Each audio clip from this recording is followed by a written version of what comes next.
mon vlog portera sur les examens en Corée. Non, je rigole. Je vais vous parler un petit peu du partiel que je viens de passer. Je pense que je ferai une vidéo de première partie et deuxième partie, mais toutes dans un seul et même vlog.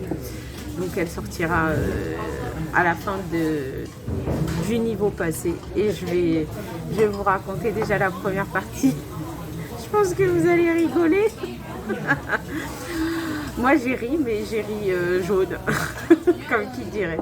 Donc bon, là je vais manger et puis je vous raconterai tout ça après.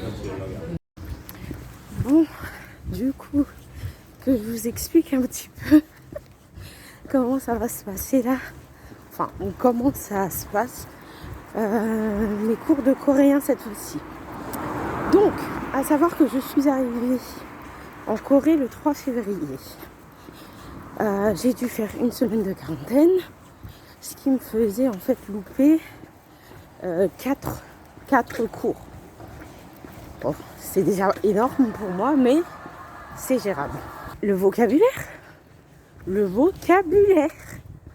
ça n'a rien à voir en fait avec le vocabulaire courant, on va dire. Je vais mettre des guillemets. Je vous explique. En fait, le niveau 4, si je calcule bien, ça correspond au niveau B2. Normalement, c'est ça, level 4, niveau 4 en coréen. Enfin, moi, les cours que je fais, c'est niveau B2. B2 qui tire vers le C1. Donc, en fait, vous êtes censé parler pas des choses qui vous concernent, mais des choses extérieures. Je vous prends quelques exemples de cours que nous avons fait là seulement en première partie. On a fait... Qu'est-ce qu'on a fait? Attendez. Comme exemple de cours que nous avons fait, on parlait des factures d'eau, d'électricité, de gaz, comment lire sa facture, combien ça coûte, les frais de retard, les taxes supplémentaires que vous pouvez avoir. Un autre cours qui portait par exemple sur quoi, tout ce qui est vocabulaire sur les élections présidentielles par exemple, ou alors des sujets comme l'impact d'internet sur les jeunes d'aujourd'hui, donc les mauvais commentaires, la violence qu'il peut y avoir, la violence psychologique, la dépression. Vous voyez le genre de sujet? Et ben c'est ça. C'est ça au niveau 4, c'est ce genre de sujet qu'on aborde. En vrai, ce sont des superbes thématiques. C'est des thématiques que j'adore. J'adore parler dessus. Mais là, le problème, c'est que c'est dans une langue qui n'est pas la mienne. Et le vocabulaire, la quantité de vocabulaire à apprendre et à intégrer est juste énorme en fait avec le laps de temps qu'on a.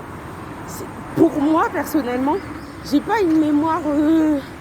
Moi, il faut que je répète pour que ça rentre, pour que ça s'imprègne.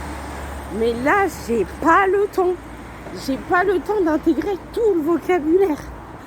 Donc bon, comment vous dire que pour le test, j'ai été bien surprise. Donc pour l'évaluation, comment ça s'est passé? On a la partie compréhension orale. Donc elle nous lit des petits textes et on doit répondre aux questions en fonction. La partie écrite, on a des questions, on doit remplir des phrases avec des mots, c'est des phrases à trous par exemple. Et en plus, c'était la surprise du chef, on a une expression écrite à faire en coréen. Donc j'étais ravie, comment vous dire. Donc le sujet ça portait sur comment expliquer ça, les habitudes en fait culturelles en Corée qui vous ont surprise. Qu'est-ce que vous pouvez nous dire dessus? Voilà. vous avez, vous avez une aire. Donc il y avait ça et aussi la partie orale échange où c'est l'étudiant qui doit parler, en l'occurrence moi. Donc malheureusement avec la chance que j'ai, vous imaginez bien, tout ne s'est pas passé comme prévu. J'ai été absente du coup les 4 premiers cours de coréen. Donc les 4 premiers cours je ne les ai pas faits. J'ai essayé de les rattraper comme j'ai pu, mais bon, c'est compliqué. Bien évidemment, à l'oral, ça fait un peu comme mon bac de français oral. Sur tous les textes, j'avais tous mes textes, sauf un, et je suis évidemment interrogée sur celui-là. Eh bien, c'était la même chose. Là, les 4 premiers cours, je n'étais pas là, et on était interrogés dessus. Comment vous dire que j'étais ravie. Donc bon, on aura les résultats et je vous tiens au courant. Ah là là, ça risque d'être bien drôle. Roulement de tambour. Verdict pour ce test de coréen. Hapka! J'ai réussi. Je ne sais pas comment j'ai fait, mais j'ai réussi. Donc, du coup, je vous ai expliqué un petit peu les épreuves. Donc, à l'oral, j'ai eu 50 sur 100. Normalement, il faut avoir 60. Donc, elle m'a dit, c'est pas grave, tu pourras rattraper le mois prochain. Compréhension orale, j'ai eu 61 sur 100. Et à l'écrit, j'ai eu 79,8 sur 100. J'étais surprise, vraiment très surprise. Après, elle m'a dit dans les commentaires par rapport aux résultats que je comprenais la grammaire, que je savais l'utiliser en cours parce que ça, elle nous interroge.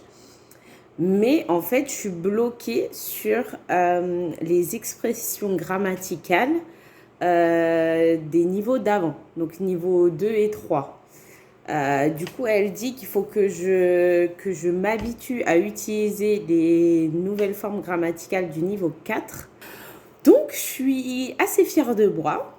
Et comment vous dire que je vais charbonner, je vais travailler encore plus dur. Et voilà, j'espère finir ce niveau 4 au top. Je ne sais pas à quoi m'attendre non plus pour la prochaine épreuve, mais on verra bien. Donc aujourd'hui, c'était le deuxième test, donc le test du mois de fin du mois de mars. Du coup, c'est le dernier que je ferai, je pense, avoir un petit moment parce que j'aimerais profiter pour voyager là le mois d'avril. Donc pas de cours pour moi le mois d'avril. Donc comme d'habitude, compréhension orale. Compréhension écrite et expression écrite du jour qui était sur le sujet, la question c'était les problèmes environnementaux sont assez graves.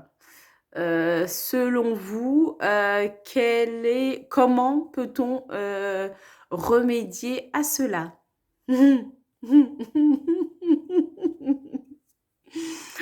Problèmes environnementaux, hein, pollution de l'air, pollution de l'eau, hein, l'effet de serre, la couche d'ozone, tout ça, hein, vocabulaire qu'on adore. Oh my God. On verra. On verra. Je ne dis rien, on verra. Et en dernier, on a eu l'expression orale. Donc, la prof me posait des questions, il fallait que je réponde à l'oral. Et j'avais 2 questions, entre guillemets, ouvertes. C'était quoi? Les différences entre le mariage en Corée et le mariage en France. Donc, dire les différences. Tout ça en coréen, bien évidemment. Et la deuxième question, c'était Avez-vous déjà effectué un achat assez conséquent, un gros achat qui était très important et que vous avez regretté? Donc il fallait parler de ça aussi.